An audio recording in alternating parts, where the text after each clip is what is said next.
Olá, alunos e alunas!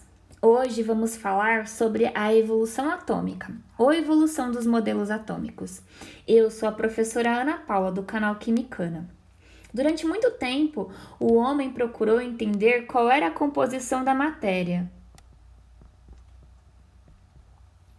Os primeiros a pensarem nesse assunto foram os chamados filósofos da natureza. Aristóteles acreditava na existência dos 4 elementos básicos para a formação da matéria, que era terra, fogo, ar e água. A união desses 4 elementos em proporções diferentes, para ele era responsável pela formação de qualquer coisa. Em meados de 300 a.C., Demócrito e Leucipo sustentaram a hipótese de que a matéria era constituída por átomos,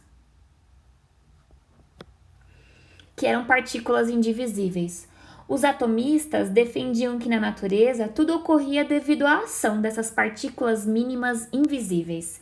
E aí então vem o que a gente vai estudar hoje, que é a evolução dos modelos atômicos.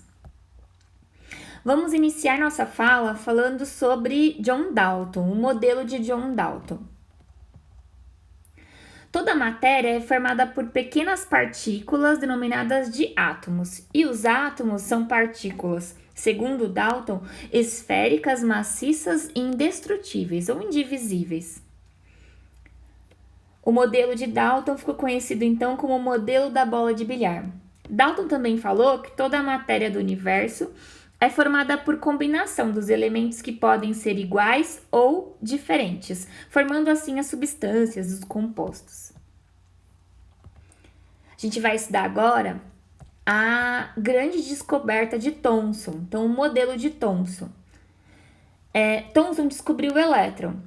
Então, a descoberta do elétron ela é resultado de um conjunto de pesquisas realizado por vários locais do mundo durante muitos séculos.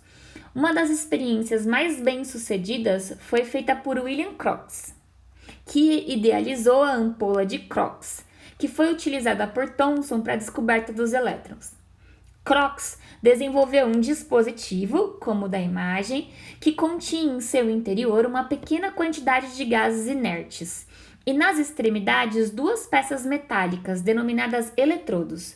O dipolo negativo era denominado cátodo e o dipolo positivo denominado ânodo, sendo estes ligados a uma fonte elétrica.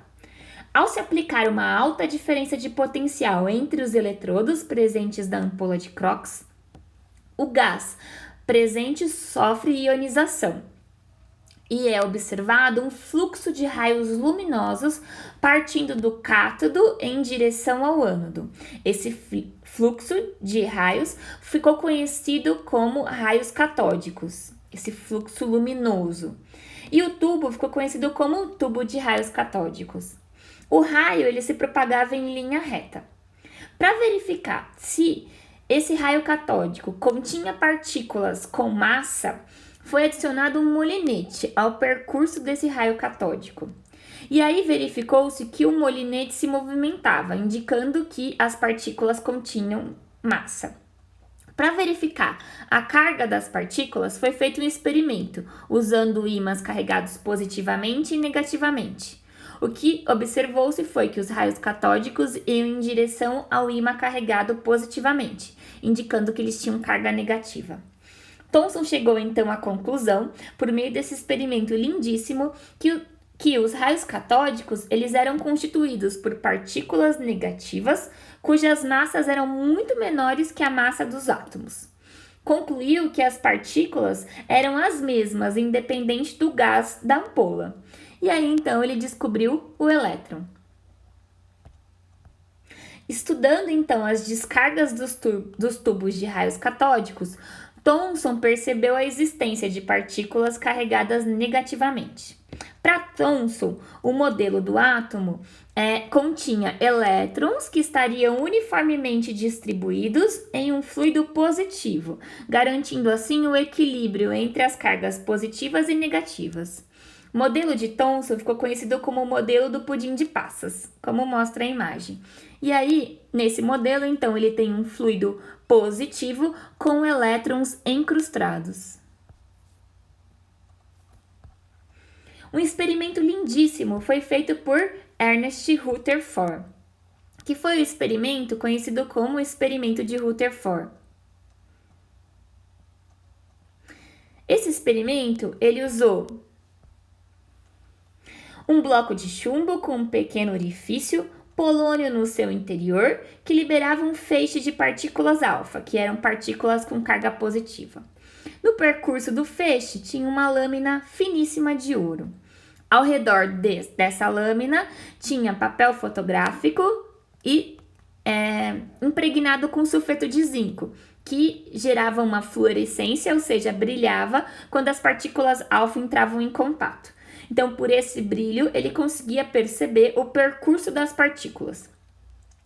O que o Rutherford percebeu foi que a grande maioria das partículas, elas atravessavam a fina camada de ouro como se não existisse nada no seu percurso, indicando que o átomo era um imenso vazio.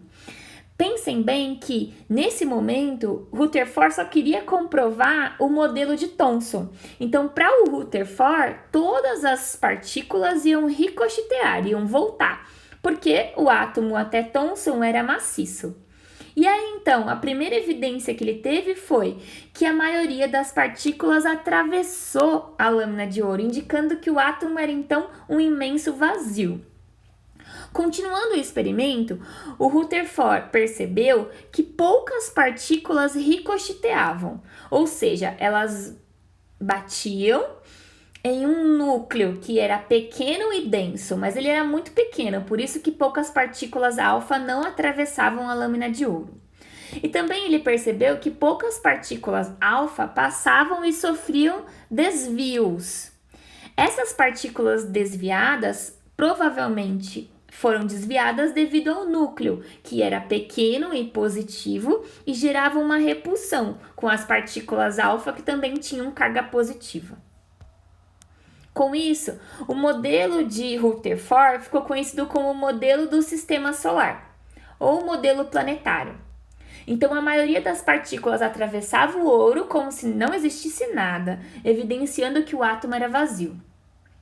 Rutherford, então, propôs esse modelo que ficou conhecido como modelo do sistema solar, que é o modelo que divide o átomo em duas regiões.